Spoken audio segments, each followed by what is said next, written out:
नमस्कार साथियों, आपको जैसा कि पता है, राष्ट्रीय राजपूत करनी सेना के राष्ट्रीय अध्यक्ष सुखदेव सिंह गोगा मणि इनकी हत्या कर दी गई है कल। और इस हत्याकांड के बारे में काफ़ी बवाल मचा हुआ है पूरे राजस्थान में, राजस्थान क्या पूरे देश में। और हर कोई हत्यारे को पकड़ने की मांग कर रहा है और कड़ी से कड़ी सज़ा देने की मांग कर रहा है। अब इस हत्याकांड में एक जो नई बात निकल करके सामने आई है और पुलिस ने जो इसमें खुलासा किया है वो बहुत बड़ा खुलासा है।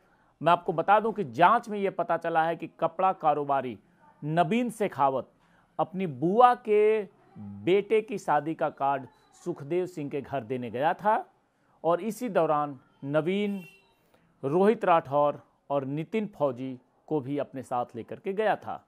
अब सवाल यह है कि वो इन दोनों को अपने साथ लेकर के क्यों आया था। सवाल ये भी है कि वो इन दोनों को ही अपने साथ लेकर के क्यों आया था। ये भी पता चला कि नवीन ने 3 दिन पहले ही 5,000 रुपये प्रतिदिन के हिसाब से एक एसयूवी किराए पे लिया था। सवाल ये है कि क्यों उसने ये एसयूवी किराए पर ली और ये कार उसने जयपुर के ही मालवीय नगर स्थित एक कार एजेंसी से किराए पर लिया। इस सिलसिले ने पुलिस को 2 आरोपियों की तलाश है। एक का नाम रोहित राठौर है और जो कि नागौर के मकराना का रहने वाला है। वहीं दूसरा का नाम नितिन फौजी है, वो हरियाणा के महेंद्रगढ़ का रहने वाला है और दोनों अभी फरार हैं। सीसीटीवी फुटेज से ये साफ पता चलता है कि घटना के वक्त दोपहर 1:21 दिसंबर 5, 2023 कमरे में सामने की तरफ गोगा मेड़ी बैठे हुए हैं। वो मोबाइल देख रहे हैं और बात कर रहे हैं। उनके सीधे हाथ की तरफ एक शख्स खड़ा है। गोगा मेड़ी के उल्टे हाथ की तरफ एक शख्स बैठा हुआ है जो नवीन बताया जा रहा है। नवीन और गोगा के बीच बातचीत चल रही है। नवीन ने इस दौरान गोगा को अपना फ़ोन दिखाया। 2 लोग गोगा के सामने बैठे हैं। इन दोनों ने ही गोलियां चलाई थी। कुछ ही सेकंडों में सामने बैठे दोनों आरोपियों ने ताबड़तोड़ गोलियां चलानी शुरू कर दी, जो कि हम सीसीटीवी फुटेज पे हम लगातार देख रहे हैं। हर सोशल मीडिया से न्यूज़ लेकर के न्यूज़ चैनल तक ये जो सीसीटीवी फुटेज है वो लगातार शेयर हो रहा है, वायरल हो रहा है और उसमें ये दिखाया जा रहा है कि किस प्रकार से गोगा मेड़ी को गोली मारी गई, किस प्रकार से आरोपी अपने सीट से उठते हैं और लगातार फायरिंग करते हैं। और इस जो वीडियो देखा जा रहा है उसमें यह दिखाया जा रहा है कि इन दोनों ने ही गोली चलाई ताबड़तोड़ और कुछ ही सेकेंडों में सामने बैठे जो गोगा मेड़ी उनको गोली मार दी जाती है और साथ ही साथ नवीन पर गोली चलाई गई और सुरक्षा कर्मी पर भी गोली चलाई गई। सुरक्षाकर्मी प्राइवेट थे और सुरक्षाकर्मी गोली लगने के बाद वहीं ढेर हो जाता है, जबकि नवीन आखिरी तक संघर्ष करता रहता है। सुखदेव गोगा मेड़ी पर पहली गोली चलाने वाले की तस्वीर सामने आई है। गोली चलाने वाले का नाम रोहित राठौर बताया जाता है। वो राजस्थान के नागौर जिले के मकराना का रहने वाला है और मंगलवार को दिन दहाड़े करीब 1:45 बजे गोगा मेड़ी को उनके दफ्तर में हमलावरों ने गोली मारकर हत्या कर दी।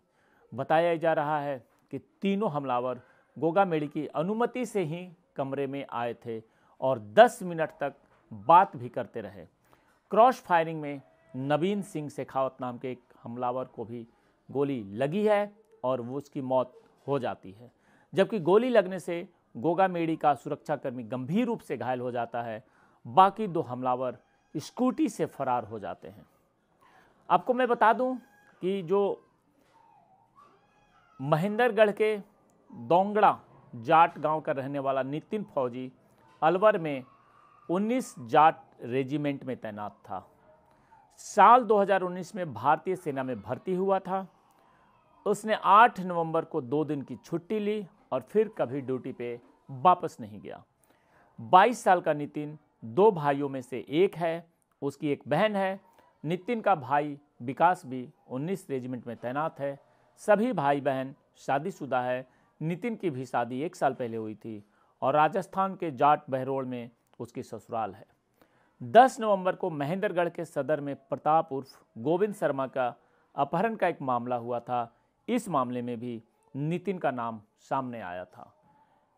ये काफ़ी एक ऐसी वारदात है जो कि पूरे राजस्थान और पूरा देश की राजनीतिक हलचल काफ़ी तेज हो गई है, क्योंकि गोगा मेडी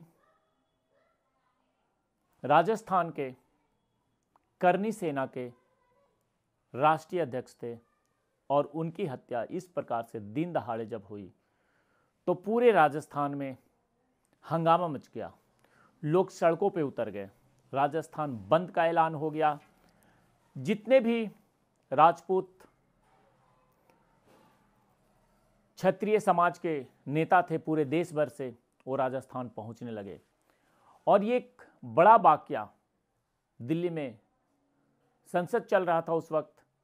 यहाँ जैसे ही खबर पहुंची, जो राजस्थान के नेता थे वो भी सकते में आ गए, क्योंकि गेगा मेडी राजस्थान के एक बड़ा ही चेहरा, बड़ा ही चर्चित चेहरा, और उनके समर्थकों ने बड़ा ही एक आरोप लगाया है सरकार के ऊपर।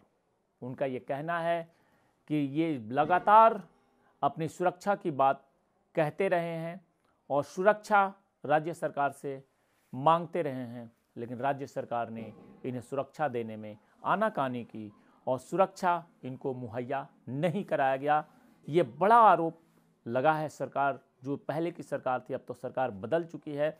और इस राजनीतिक दृष्टिकोण से ये बड़ा ही उथल पुथल वाला माहौल है, क्योंकि एक तरफ नई सरकार आई है, उसने शपथ भी नहीं लिया है, और वहीं दूसरी तरफ जो पुरानी सरकार है जो कि सत्ता से हट चुकी है, उनके ऊपर ये बड़ा आरोप लग रहा है कि उन्होंने सुरक्षा मुहैया नहीं करवाई गेगा मेडी को, जिसके कारण से दिन दहाड़े उन पर हत्या होती है और दिन दहाड़े उनको गोली मार दी जाती है। अगर सुरक्षा होती तो शायद आज ये अंजाम नहीं होता। अब राजनीतिक तबकों में ये इतनी चर्चा का विषय बन चुका है, हर कोई एक दूसरे पे आरोप और प्रत्यारोप लगा रहा है। और वहीं दूसरी तरफ जितने भी नवनिर्वाचित जो क्षत्रिय विधायक हैं या पूरे देश से जो क्षत्रिय नेता हैं, वो आक्रोश में हैं, वहाँ की जनता आक्रोश में है। और हम लगातार चैनल के माध्यम से ये वीडियो कई सारे देख रहे हैं, जिसमें ये दिखाया जा रहा है कि राजस्थान में हर तरफ लोगों में गुस्सा है, लोगों में आक्रोश है, और राजनीति इस विषय में चरम पे पहुंच चुकी है, क्योंकि गेगा मेडी श्री राजपूत करनी सेना के राष्ट्रीय अध्यक्ष थे और करनी सेना के कई पदाधिकारियों ने आकर के खुलेआम ये कहा है कि गेगा मेडी की हत्या एक राजनीतिक साजिश है, और इसमें सरकार से उन्होंने जो सुरक्षा मांगी थी, सरकार की भी बहुत बड़ा दोष है, आरोप सरकार पे लगा है। लेकिन सरकार तो वो जा चुकी है, नई सरकार आने वाली है, यानी ये बीच का ऐसा समय है कि किसी की भी वहाँ पे अभी कंट्रोल नहीं है और ये घटना हो चुका है। तो अब देखना है, जांच चल रहा है और इसमें जो फरार हैं आरोपी, उनकी गिरफ्तारी राजस्थान पुलिस कितनी जल्दी कर पाती है।